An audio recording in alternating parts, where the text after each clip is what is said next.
देखो, सबसे पहली बात हमारी कमजोरी क्या है, हम परेशान हो जाते हैं। संसार में देखो तो परेशान, परमार्थ की तरफ देखो तो हम परेशान हो, या हमारा आदत स्वभाव बन गया परेशान होना। थोड़ा सा धैर्यवान बनो, गंभीर बनो। कोई भारी से भारी विपत्ति में परेशानी स्वीकार करके विपत्ति से थोड़ी निकला है, सुलझो। ठीक है, ये विपत्ति आई, समस्या आई, इसका समाधान होगा।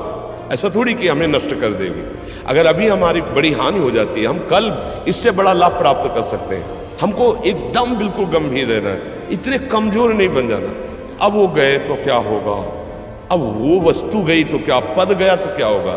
प्रयास किया था, ये पद मिला था, इससे बड़ा पद प्राप्त करूंगा, मैं इससे बड़ा महान बनूंगा। ठीक है, एक बार गिर गया, गलती हो गई, दंड भोगूंगा, फिर इससे ज्यादा संयम में रहूंगा। बिल्कुल मतलब एकदम फ्रेश दिमाग रखना चाहिए।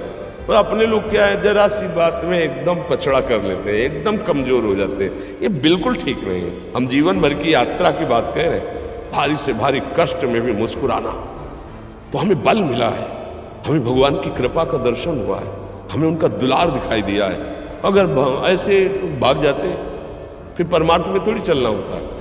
आज जो आप सुन करके लाभ लेने की चेष्टा कर रहे हो ना, ये केवल प्रवचन नहीं है, ये जीवन। अगर ये जिए ना होते ना तो ये इसका प्रभाव नहीं पड़ता, फिर वाणी का प्रभाव नहीं पड़ता। हम इसीलिए कहते हैं, जैसे आप लोग एकदम परेशान हो जाते हैं, तो बोलो क्या हमसे ज्यादा परेशानी होगी। दोनों किडनी खराब, दवाई लाने के लिए पैसे नहीं, पानी रखा है अब उठ के पी नहीं सकते, भीषण शरीर में कष्ट, भीषण बुखार, क्योंकि किडनी फेल, जरा में बुखार, खाने को क्या, रोटी मांग के लाओ। अगर वहां सब्जी मिलती तो लाल मिर्च ऐसी पड़ के मिलती थी कि पा नहीं सकते थे। आप सोचो, पानी लाना है तो मुझे लाना है, पीना है तो मुझे पीना है। अगर मैं हारता तो कहां पहुंच जाता, क्या स्थिति होती। नहीं, मरना है, पर कदम पीछे। कोई दिन ऐसा नहीं जिस दिन सेवा ना की हो, जिस दिन सेवा में ना गए हो। गुरु जी की सेवा में जाना है, पहले अपने को स्वस्थ साबित करना है, नहीं वो सेवा ही नहीं लेंगे। तुम बीमार हो, तुम कष्ट में हो सकते, उनकी दृष्टि परेशान हो। सेवा की, आके लेट गए, फिर हिम्मत की, अपनी श्री जी की सेवा की, मधुकरी नहीं गए, 3-3, 4-4 दिन भोजन नहीं गए, पर सेवा नहीं छोड़ी, दिनचर्या नहीं छोड़ी। और उसका प्रधान कारण संयम, ब्रह्मचर्य, भगवदाश्रय, नाम जप, कभी हारने नहीं दिया।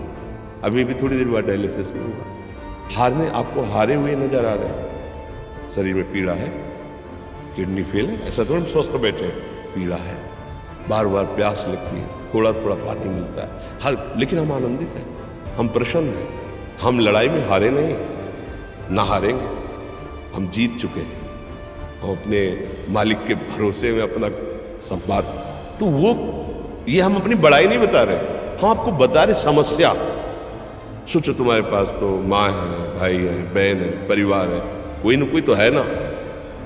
मेरा किसी ने कभी जीवन में ध्यान भी नहीं दिया। क्यों?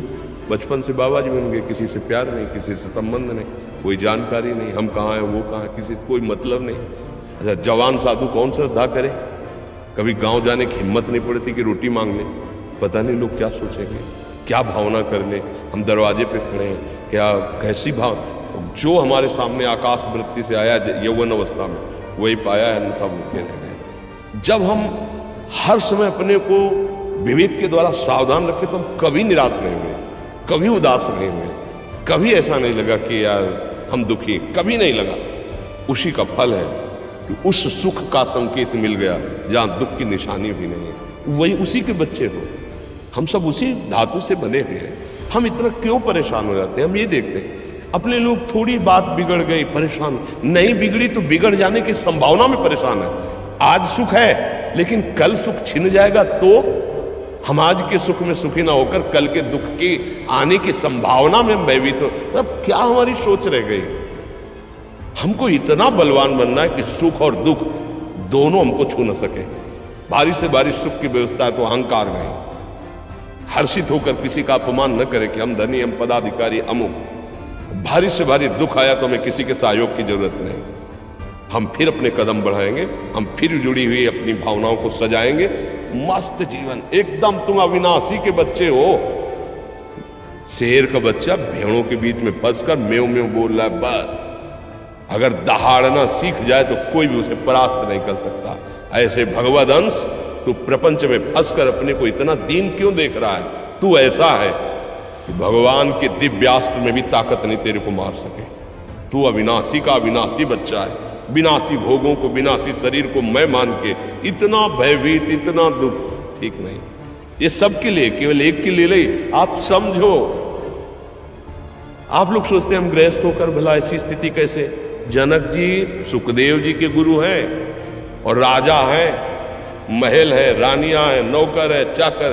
क्या सुखदेव जी जिनके शरीर में लंगोटी भी नहीं है, दिगंबर, परमहंस, परमहंस के गुरु है जनक जी जो राजा है। समझो आप ऐसा ना सोचे कि अब नौकरी कर रहे हैं, हम संसार में, हम गृहस्थ हैं, हम आध्यात्मिक ऊंचाई पर नहीं चढ़ सकते। नहीं, आप एक सरकारी नौकरी या आप किसानी या व्यापार करते हुए आप एक अध्यात्म की ऊंचाई में चढ़ सकते हैं। और अध्यात्म ही है जो तुम्हें इस माया के दुख सुख से ऊपर उठा सकता है। दूसरा, चाहे जितनी संपत्ति आ जाए, आप सुखी नहीं हो सकते। सब देख लो, आंख खोल के देख लो, अध्यात्म ही है जो तुम्हें हर कष्ट सहकर मुस्कुराकर जीने का रास्ता बता देगा कि आप आनंदित हो जाओगे। कुछ नहीं बिगड़ा, अध्यात्म है तो कुछ नहीं बिगड़ा, अध्यात्म नहीं है तो कुछ नहीं बना, कुछ हाथ नहीं लगने वाला।